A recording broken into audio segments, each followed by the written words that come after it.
Recent ಆಗಿ hair transplant ಮಾಡಿಸ್ಕೊಳ್ಳಕ್ಕೆ ಅಂತ ಹೋಗಿ ಒಬ್ಬ ಯಂಗ್ ಅಡಲ್ಟ್ ಇಂಡಿಯನ್ ಪ್ರಾಣ ಕಳ್ಕೊಂಡಿರೋ ನ್ಯೂಸ್ ನ ನೀವು ನೋಡಿರ್ತೀರಾ. ಇಂಥ ಅನ್ಎಕ್ಸ್ಪೆಕ್ಟೆಡ್ ಬ್ಯಾಡ್ ಇವೆಂಟ್ಸ್ ಆಗಬಾರ್ದು ಅಂದ್ರೆ ಎಲ್ಲಾ ಇಂಡಿಯನ್ಸ್ ಒಂದು ಇಂಪಾರ್ಟೆಂಟ್ ಥಿಂಗ್ ನ ತಿಳ್ಕೊಂಡಿರ್ಬೇಕು.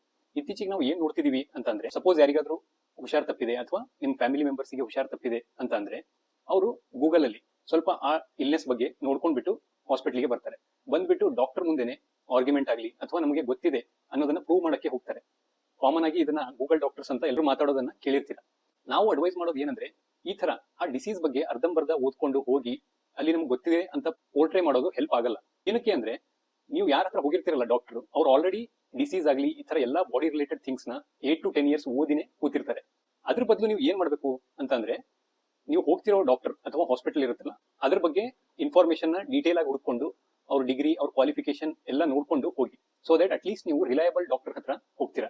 ಹಾಗೇನೆ ಈ ಗೂಗಲ್ ಅಲ್ಲಿ ರಿವ್ಯೂಸ್ ನೋಡ್ಕೊಂಡು ಹೋಗೋದನ್ನ ಕಡಿಮೆ ಮಾಡಬೇಕು. ಯಾಕಂದ್ರೆ ರಿವ್ಯೂಸ್ ಗಳು ಕೂಡ ಈ ಕಾಲದಲ್ಲಿ ರಿಲಯಬಲ್ ಇರೋದಿಲ್ಲ.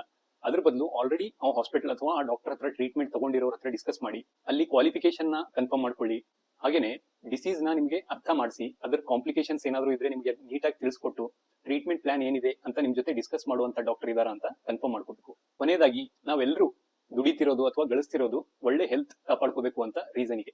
ಹೀಗಾಗಿ ಹೆಲ್ತ್ ವಿಷಯದಲ್ಲಿ ಯಾವುದೇ ರೀತಿ ಕಾಂಪ್ರಮೈಸ್ ಮಾಡ್ಕೊಳಕ್ ಹೋಗ್ಬೇಡಿ. Thank you.